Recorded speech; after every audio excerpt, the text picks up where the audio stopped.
असेच उन्हाळ्यातले दिवस होते. मार्च किंवा एप्रिलचा महिना असेल. माझ्या लग्नाला जवळजवळ वर्ष होत आलं होतं. लग्नानंतरचे ते सोनेरी दिवस होते. नाविन्याच्या झळाळीनं आयुष्य झळाळत होतं. संसाराची नुकतीच सुरुवात होती. खूप स्वप्न आकांक्षा होत्या. नवीन घरातील पहिली सून, त्यामुळे घरातील सगळ्यांनाही खूप कौतुक होतं. प्रत्येक न्हावाळीच्या सुनेला असते तशी मलाही आदर्श सून बनण्याची ओढ होती. त्या दृष्टीने वाटचालही सुरू होती. आई बहिणीकडून नवनवीन पदार्थ शिकणं, मासिकातून नवीन पाककृती लिहून काढणं, पाककृतींची पुस्तकं विकत घेणं, त्या पाककृतींचा घरच्यांवर प्रयोग करणं. ती बिचारी चांगली माणसं हे असले माझे प्रयोग स्वतःवर करून घ्यायची आणि पदार्थ कसाही झालेला असला तरी मोठ्या मनाने कौतुक करायची. मग मी अजूनही धिटाईने पाककौशल्य पणाला लावायची. आता सुगृहिणी बनण्याचं भूत चांगलंच डोक्यात ठाण मांडून बसलं होतं. त्या भूताने माझ्याकडून शिवणाचा, भरतकामाचा असे कसले कसले कोर्सेसही करून घेतले.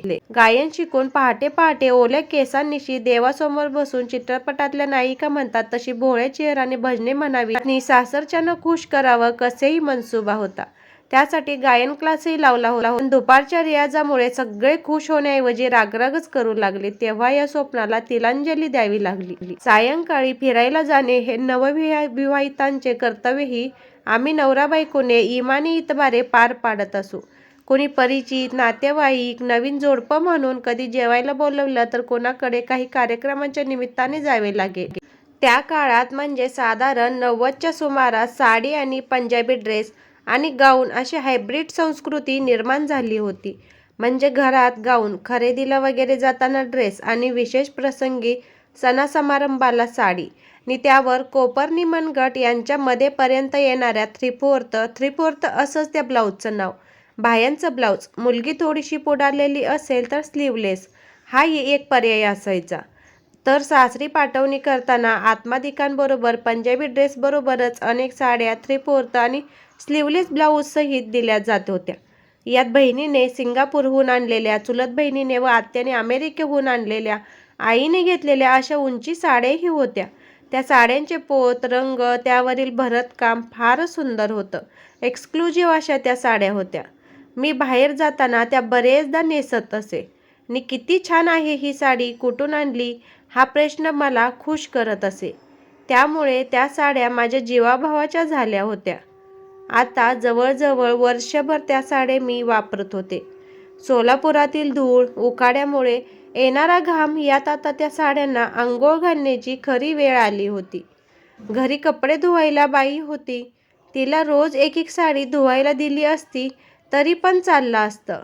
पण ती या उंची साड्या नीट धुवेल का ह्या मनातील संशय आणि माझी कामे मी स्वतःच करते हे सासरी दाखवून कौतुकास पात्र होण्याची संधी, अशा दुहेरी हेतूने एका रविवारी त्या 8 साड्या स्वहस्ते धुण्यास घेतल्या. सकाळी साधारण 11च्या सुमुहूर्तावर. साड्या धुवून तर झाल्या, पण एवढ्या 8 साड्या वाळत कुठे घालणार? शेवटी एक युक्ती सुचली. घराचं मागचं अंगण लांब सडक होतं. त्याच्या एका टोकाला रामफळाचं आणि दुसऱ्या टोकाला चिक्कूचं झाड होतं. घरातल्या होत्या नव्हत्या तितक्या दोऱ्याचं गठबंधन केलं आणि रामफळ आणि चिक्कूला जोडून टाकलं. त्या हनुमानाच्या शेपटीसारख्या लांबलचक दोरीवर ओळीने सगळ्या साड्या वाळत घातल्या आणि स्वतःचीच पाठ थोपटून घेतली. हाय काय नाही काय. सोलापुरातल्या एप्रिलातल्या त्या जंगी उन्हात दुपारी 3-4 पर्यंत त्या साड्या खडखडीत वाळणार होत्या. 2 दिवसात इस्त्री होऊन पुन्हा माझ्या सेवेला हजर होणार होत्या. रविवारचं जरा खास जेवण झालं. मागचं आवरलं. सगळे आपापल्या खोलीत वामकुक्षीसाठी रवाना झाले. मीही. दुपारी 4ला जाग आली आणि साड्यांची आठवण झाली. मी पळतच साड्या काढून आणण्यासाठी गेले. एकही साडी दोरीवर मला दिसली नाही. सासूबाईंनी साड्या आत आणून ठेवल्या असणार असा विचार करतच मी घरात शिरले. सासूबाईंकडून नकार आला. घरच्यांना विचारलं तर घरच्यांनी सगळ्यांनी नकार दिला. सासरे, नवरा, दीर सगळ्यांकडूनच नकार घंटा मिळाली. तेव्हा मात्र पायाखालची जमीनच सरकली. सारं घरचं आवार पालतं घातलं. एकही साडीचा मागमूस नव्हता. माझ्या लाडक्या साड्या चोरीला गेल्या होत्या. काय करावं काहीच समजत नव्हतं. पण 4 तासात कुणी चोरल्या असतील ह्या साड्या, ते पण दिवसा? अगं, आपल्या घरासमोर कचरा कुंडी आहे आणि तिथे कचरा वेचायला ज्या बायका येतात त्यांनी चोरल्या असणार साड्या. दुपारी रस्त्यावर कुणी नसतं, घरातूनही सामसूम असते. त्यातून रविवारी लोक दुपारी झोपलेले असतात. या बायका बरोबर या वेळेत येतात आणि चोऱ्या करतात. सासूबाईंनी एवढ्या वर्षांच्या अनुभवाने बरोबर अंदाज बांधला होता. आता मात्र माझे डोळे भरून वाहू लागले. सगळ्यांनी समजूत काढली, पण साड्या काही मनातून जाईनात. काहीतरी करावं आणि साड्या परत मिळवाव्यात. किमान साडी चोराला शिक्षा तरी व्हावी, या विचाराने मला पुरतं पछाडलेलं होतं. सगळीकडे गेलेल्या साड्याच दिसत होत्या, जागेपणी, स्वप्नातही. कुणाच्या अंगावर तशा रंगातली साडी दिसली की ती माझीच आहे असा भास व्हायचा आणि डोळे भरायचे. आणि एके दिवशी वीज चमकावी तशी लख्खन मनात कल्पना साकारली. येणाऱ्या रविवारी आम्ही दोघे सोडून घरातील सगळे गावाला जाणार होते. त्या दिवशी मी 4 साड्या धुवून बरोबर त्याच ठिकाणी, त्याच दोरीवर, त्याच वेळेला वाळत घालायच्या आणि कुणालाही दिसणार नाही अशा ठिकाणी बसून साड्यांवर लक्ष ठेवायचं. चोरटी बाई कंपाऊंडवरून येऊन साड्या चोरू लागली की मी तिला पकडायचं. मी नवऱ्याला हाक मारायची, त्याने पोलिसांना बोलवायचं, चोराला पोलिसांकडे द्यायचं. मी स्वतः माझ्या प्लॅनवर खुश झाले. नवऱ्याला हा प्लॅन सांगितला.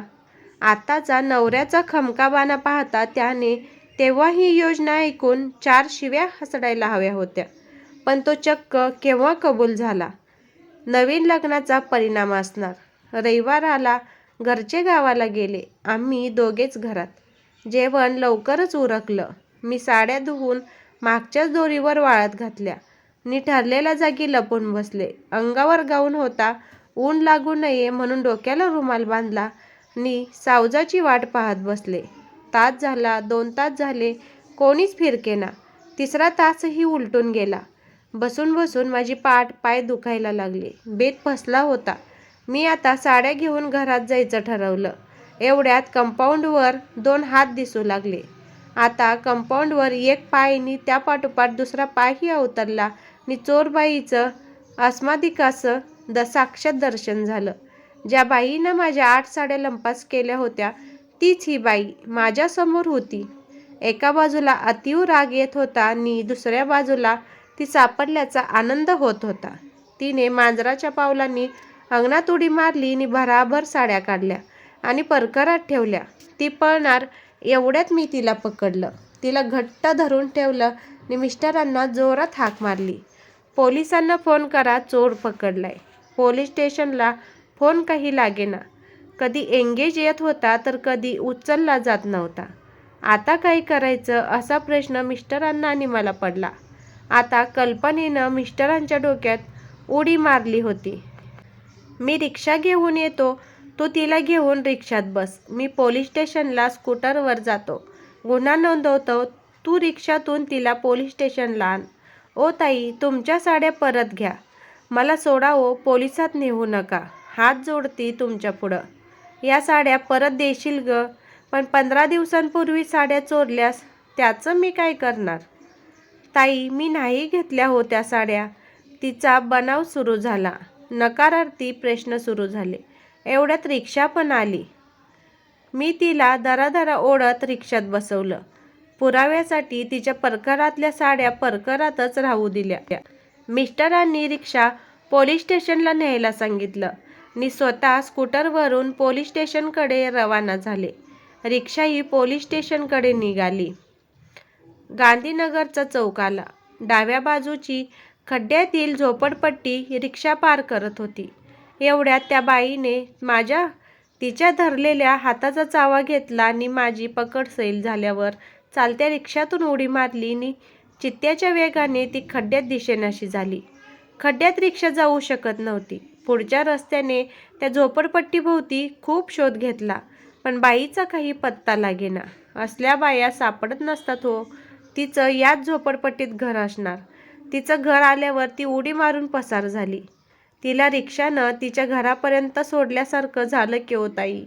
रिक्षावाला बोलला ते बरोबरच होतं. त्या बाईला पकडणं दूरच, वरती स्वखर्चानं तिच्या घरी मी तिला रिक्षाने सोडलं होतं. आणि हो, वर माहेरपणाच्या 4 साड्याही तिच्याबरोबर दिल्या होत्या. मी कपाळावर हात मारून घेतला. माझ्या तथाकथित डोकेबाज प्लॅनचा पार फज्जा उडाला होता. आता रिक्षा घरी घ्यायची का, असा रिक्षावाला म्हणाला. मिस्टर पोलीस स्टेशनला आमची वाट पाहत होते. त्यांना कळवायला त्या काळात मोबाईलही नव्हते. त्यामुळे रिक्षा सरळ पोलीस स्टेशनला घेतली. गेटपाशी 2 लेडी कॉन्स्टेबल उभ्या होत्या. मी खाली उतरते तोच त्या पुढे आल्या आणि त्या दोघींनी मला दोन्ही हातांनी पकडले. अहो मॅडम, काय झालं? असं का मला धरताय तुम्ही, असा मी त्यांना प्रश्न केला. मग काय करू, आरती करू तुझी? चोऱ्या करताना लाज वाटत नाही का? चल आता तुरुंगात बस, असं म्हणत मला ओढत साहेबांसमोर नेलं. साहेबांसमोर खुर्चीवर मिस्टर बसले होते. साहेब, आणलं बघा बाईला पकडून, अशा पोलीस कॉन्स्टेबल म्हणाल्या. मिस्टर दचकले आणि उठून उभे राहिले. अहो मॅडम, ही माझी मिसेस आहे. हो, चोर नाहीये. झालं होतं असं की मिस्टरांनी पोलीस स्टेशनात जाऊन गुन्हा नोंदवला होता आणि रिक्षातून गुन्हेगार बाई येते असं सांगितलं होतं. इन्स्पेक्टर ओळखीतलेच निघाले. ती बाई पळून जाऊ नये म्हणून तिला पकडायला त्यांनी लेडी कॉन्स्टेबलना उभं केलं. पण चोरीण बाई आधीच पळाल्यामुळे रिक्षात असलेल्या बाईला म्हणजे मला त्या चोर समजल्या. गाऊन, डोक्याला बांधलेला रुमाल आणि झटापटीत एकूणच झालेला अवतार यामुळे मीच चोर असल्याची त्यांची खात्री पटली असावी. सॉरी म्हणत या साऱ्यांनी माझी माफी मागितली आणि झाला प्रकार ऐकून आमची स्वारी परत निघाली.